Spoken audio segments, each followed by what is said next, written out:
우리의 나라는 임시적인 캐릭터, 세상에 따라 달라지고 변하는 그런 임시적인 캐릭터가 어떤 과정과 이치에 따라 작용하는지 한번 살펴보도록 하겠습니다. 우선 인간의 측면에서만 좀 살펴보면 가장 넓은 층, 그 포괄적인 층에 집단 무의식이 있죠. 인류의 집단 무의식이. 그리고 그 집단 무의식 안에 많은 개인의 의식들이 있는데 그 개인의 의식들은 다 이렇게 어느 정도 열려 있죠. 어떤 사람은 집단 무의식에 대해서 많이 열린 사람도 있고, 또는 쉽게 열린 사람이 있고, 뭐 에드가 케이시나 또는 수은 최재호나 영적이라고 불리는 많은 사람들이 이 무의식의 문이 쉽게 열리는 사람들이라고 할 수 있을 겁니다. 어쨌든 그런 개인의 의식들이 있고, 그 개인의 의식은 크게 개인의 무의식과 개인의 의식으로 나눌 수 있을 겁니다. 근데 우리가 주로 초점을 많이 두고 살아가는 것은 개인의 의식이죠. 개인의 의식은 먼저 감각 자극을 받아서 그 자극에 의해서 뭔가 쌓여있는 것들이 있으면 무의식에서 올라오고 또는 전의식에서 쌓였던 게 주로 많이 올라오겠죠. 최근에 저장된 것들이나 자주 사용하는 것들은 전의식에 주로 가 있죠. 올라오고 그것과 연관된 감정이 분별을 하고 또 생각이 작용을 일으키고 직관적 느낌이나 분별 느낌이 작용하고 에너지적으로 개입돼 가지고 그게 다 분별심에 해당됩니다. 분별이 예, 작용을 일으킨단 말이죠. 마음에서. 이걸 이제 구체적으로 한번 살펴보면 이런 겁니다. 어떤 소리가 이렇게 들리면 뭐 개 짖는 소리가 들렸다고 해보자. 멍멍하고 개 짖는 소리가 들리면 내가 옛날에 어릴 때 아주 개한테 물린 경험이 있고 개를 무서워하고 있다면 아무렇지도 않다가 갑자기 개 짖는 소리만 들으면 두려웠던 물린 기억이 촥 저 깊은 무의식에서 올라오면서 트라우마 같은 거겠죠. 전의식에서 올라오는 거 말고 더 깊은 무의식에서 올라오는 것들도 있을 수 있으니까 그런 물렸던 기억이 탁 떠오르고 감정적인 두려움이 일어난단 말이에요. 이제 감정적인 마음, 정서적인 마음이 일으키는 분별입니다. 그러니까 우리의 이제 마음의 층은 정서적인 층이 있고 사고와 이성 추론의 층이 있고 직관적인 느낌이나 호호가 없는 분별되는 느낌의 층이 있고 그다음 미미한 에너지 층이 있단 말이죠. 이런 것들이 다 분별하는 이거 각자의 층이 좀 다른 스펙트럼이 다른 영역의 분별심입니다. 이게 분별심 다양한 분별심이 있죠. 그래서 멍멍 소리만 들려도 뭐 이런 일이 툭 감정적인 마음이 작동을 하고 또 어딘가에서 봄에 방 안에 앉아 있는데 꽃향기가 이렇게 들려오면 이제 안, 이, 비, 설, 신이죠. 후각이 작동하면서 꽃향기를 맡으면 감정적인 기분 좋음이 일어나고 또는 에너지적으로 부드러운 어떤 느낌을 느끼고 부드러운 꽃잎을 만지면 또 거기에 상하는 마음이 일어나죠. 이것 역시 또 다른 어떤 층을 일으켜요. 근데 여기서 내가 걔한테 물렸던 것이 너무 크면 내 주인은 여기 갈 겁니다. 자기를 지키려고 하는데 주의가 여기 많이 가버리면 이것들이 지금 일어나고 있어도 잘 의식이 잘 안 돼요. 이런 것들 수 있을 거고 또 내 손에 만져지는 뭐도 있을 거고 눈에 보이는 뭐도 있을 거지만 그것이 일으키는 다양한 것들이 의식에서 일어나는데 주의가 가야만 명료하게 의식이 되고 나머지는 미약한 의식 속에 있을 겁니다. 이런 것들은.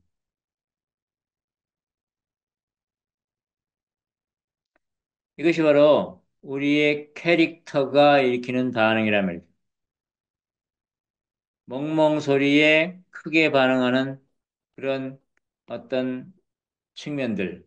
이게 업이죠, 업. 옛날에 경험한 해서 쌓아놓은 업들이에요. 걔한테 물렸던 것. 또는 내가 도둑질을 했다. 그럼 어때요? 도둑질해서 들킬 것 같은 상황이 오면 막 두려움이 떨겠죠. 내가 옛날에 아주 나야가라 폭포를 봤는데 장관을 봤어요. 꿈에도 있지 않는 그런 장관을 봤으면 물 떨어지는 소리만 들어도 그것이 확 떠오를 수도 있겠죠. 그 아름다움과 놀라운 장관의 모습이. 그러다가 내가 누군가를 만나면 그 사람에 대한 또 특정한 캐릭터가 일어날 거라는 겁니다.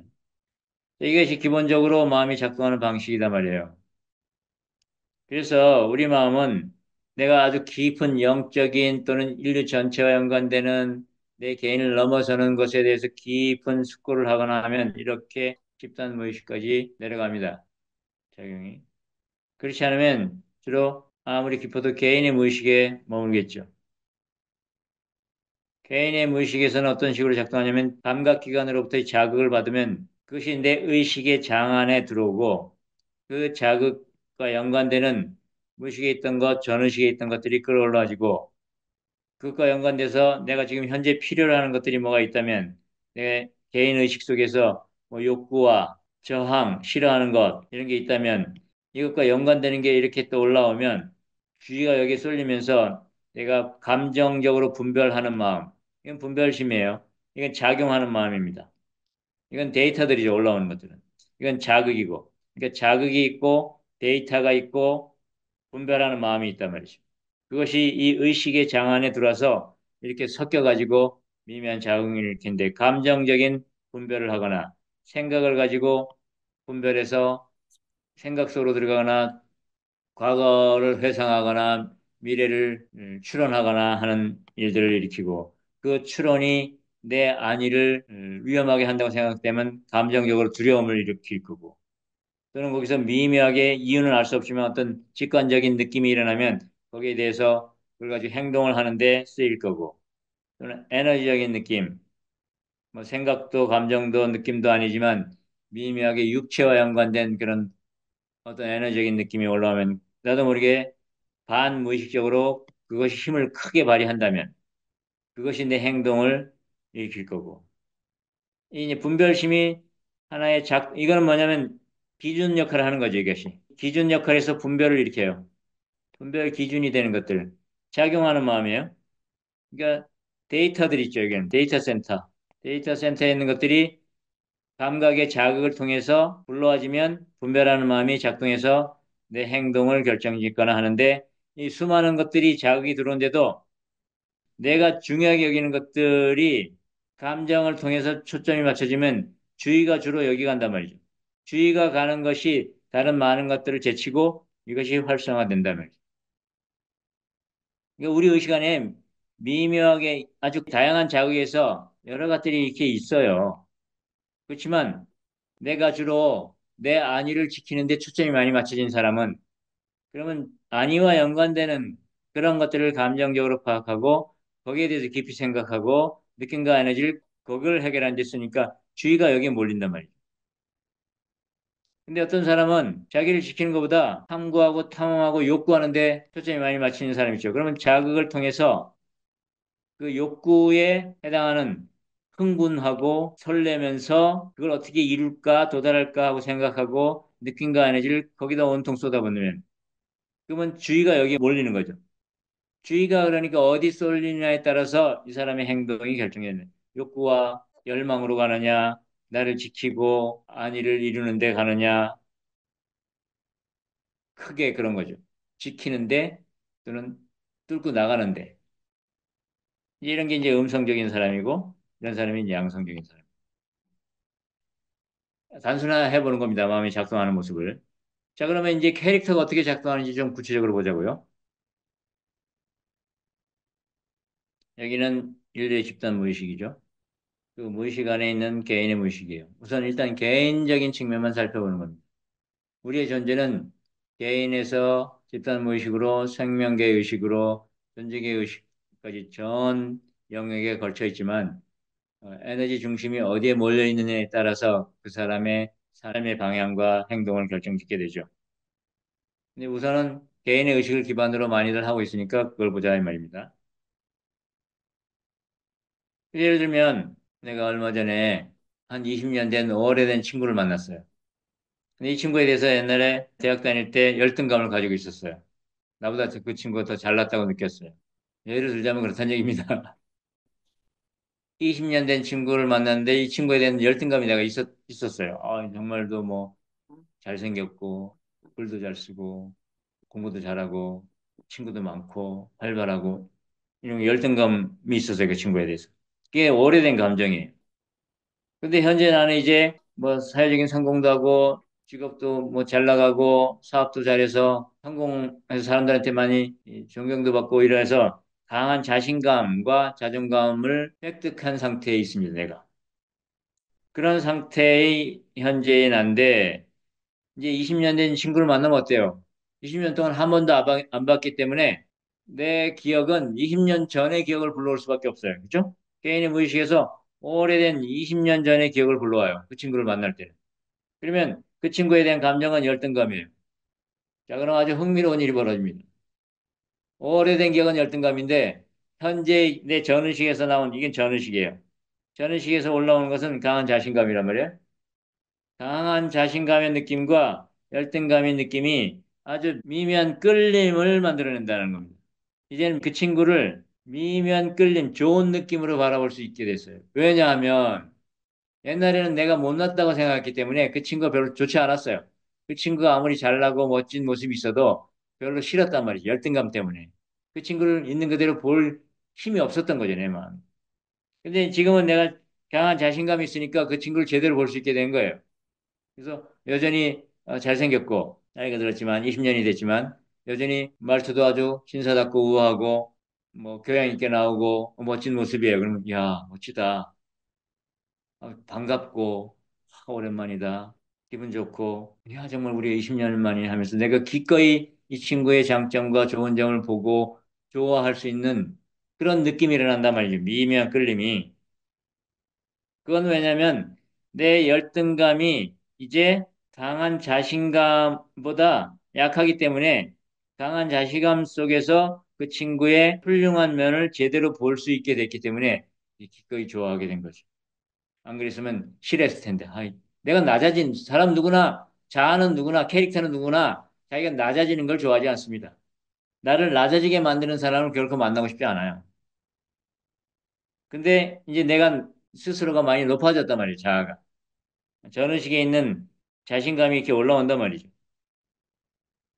그러니 이제는 오래된 감정인 열등감이 이제 그 친구는 20년 만에 처음 만났기 때문에 그전에는 그 이후로 한 번도 안 만나서 나한테 남아있는 기억은 열등감밖에 없어요. 그러면 열등감으로 돼야 할 것 같은데 지금의 분별심이 지금의 내가 자주 느꼈던 감정, 생각, 느낌과 에너지들이 여기에 해당되는 거라서 이 느낌을 가지고 이 느낌을 기억해서 만나고 있는 거죠. 아주 그래서 흥미로운 미묘한 끌림으로 경험을 하게 된다 하면.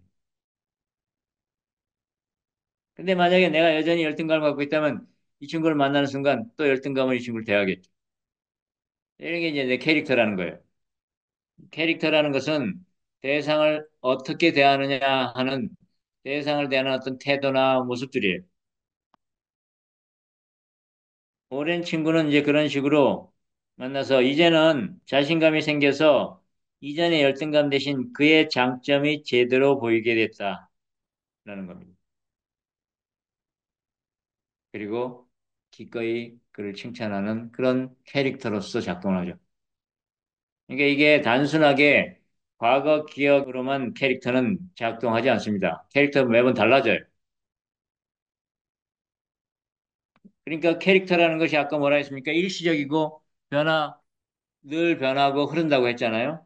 물론 패턴은 있고 경향성은 있죠. 캐릭터도. 내가 어머니를 대할 때는 늘 비슷한 패턴으로 될 거고 또 친구를 대할 때는 또 비슷한 패턴으로 될 거 아닙니까?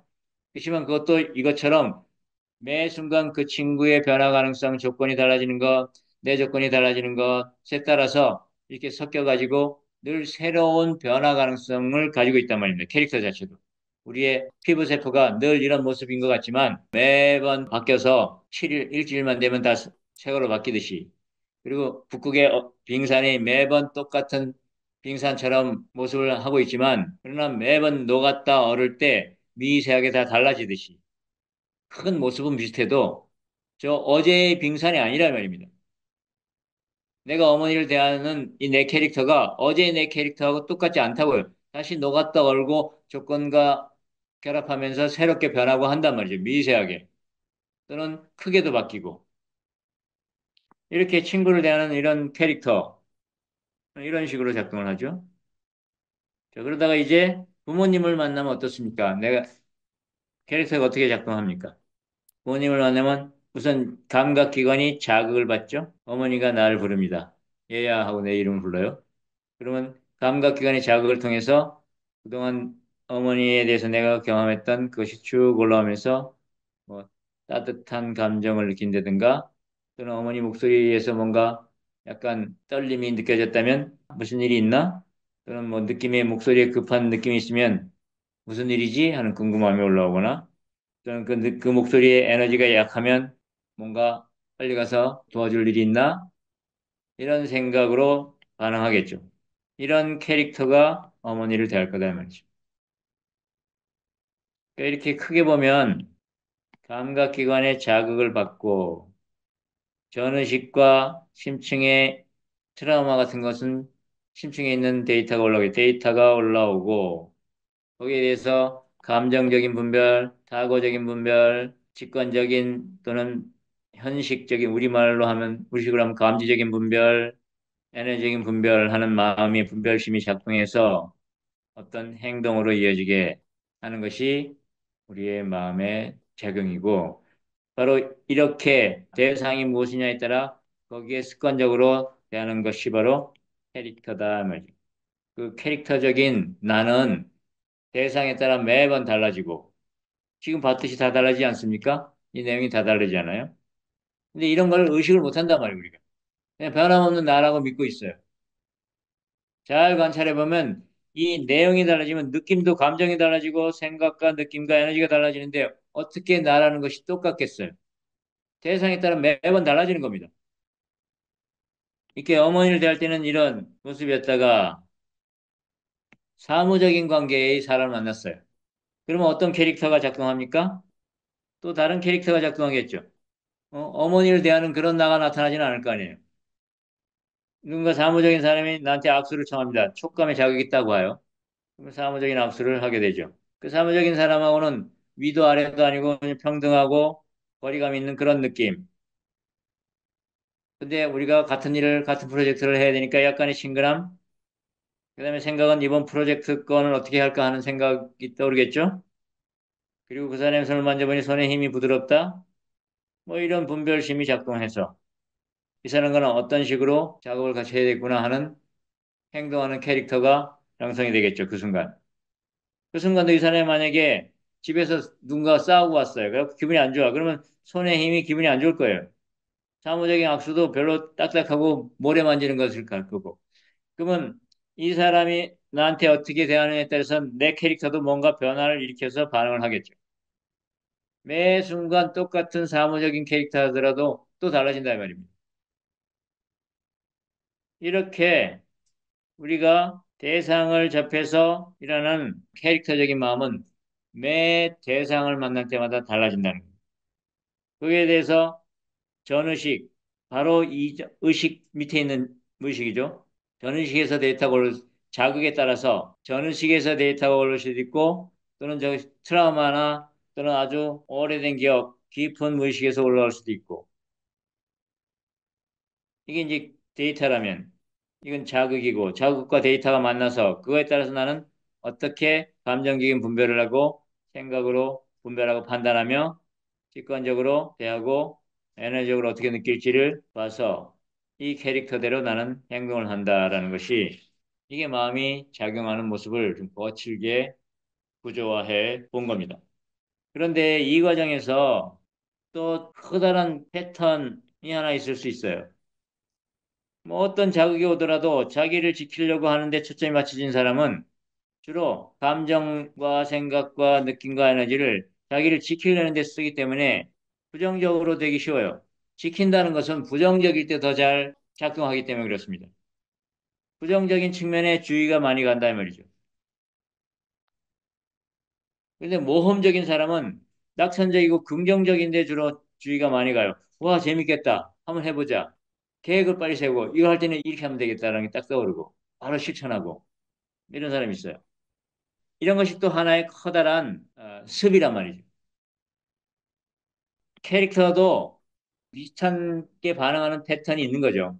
다양한 대상에 따라서 거기에 맞는 캐릭터가 나타나서 작용하지만, 그러나 그 캐릭터들이 공통적인 속성이 좀 있단 말이죠. 부정적인 속성, 낙천적이고 긍정적인 속성, 뭐 이렇게 단순하게 얘기해 보자면 이렇게 마음이 작용을 하는데 지금도 여러분의 마음 역시 하나의 캐릭터로서 작동할 수도 있고 그냥 고요히 경청을 하고 있다면 캐릭터 없이 수용적인 마음에서 들을 수도 있고 또는 어떤 내 말에 어떤 자극을 받아서 자기 속에 어떤 캐릭터가 툭 튀어나와서 지금 마음을 채웠을 수도 있겠죠.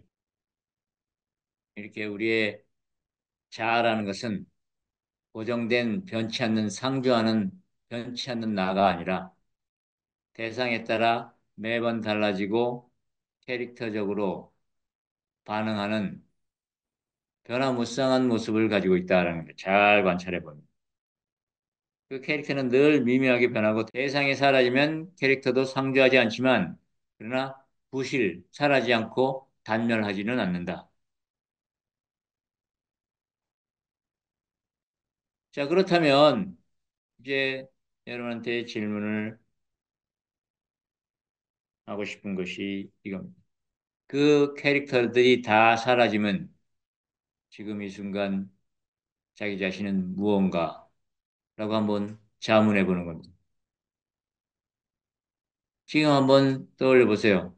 여러분은 어떤 캐릭터로서 이 지금 영상을 대하고 있고 이 강의를 듣고 있는지 그 자신을 느껴보고 그것이 일종의 캐릭터라는 걸 알고 캐릭터를 내려놓으라 이거죠. 지금 대상을 향해서 올라온 자신의 어떤 패턴이나 캐릭터적인 나를 느낄 수 있다면 느껴진다는 것은 그것이 이미 떨어져서 보고 있다는 뜻이니까 그걸 내려놓고 그 외의 모든 캐릭터적인 성격적인 대상을 대하려는 태도로서의 나를 다 내려놓으면 그때 나는 뭡니까?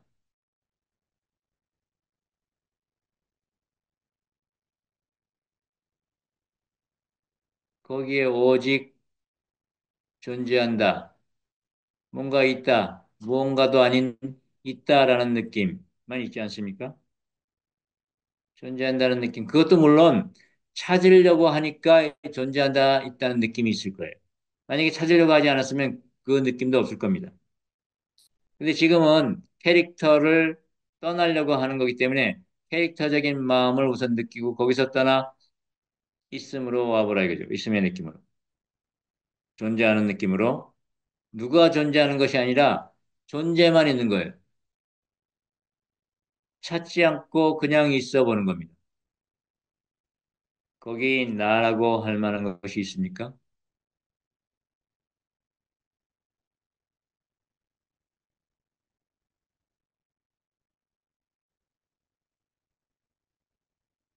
거기 변함없는 나라는 마음, 상주하는 나라는 건 없다라는 걸 알 수가 있어요.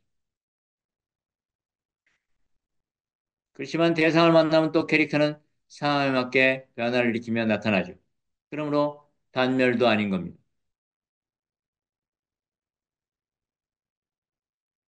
지금 이 순간 그 모든 캐릭터가 사라진 상태로 한번 있어 보는 거예요. 그때 자신이 무엇인지 분별심도 없고 데이터도 올라오지 않고 자극도 없는 상태. 그때 나는 뭡니까?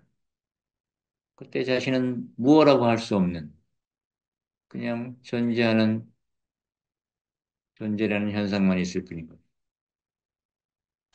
그걸 의식적인 느낌으로 바꾼 것이 있음이며 존재감이다라는 겁니다.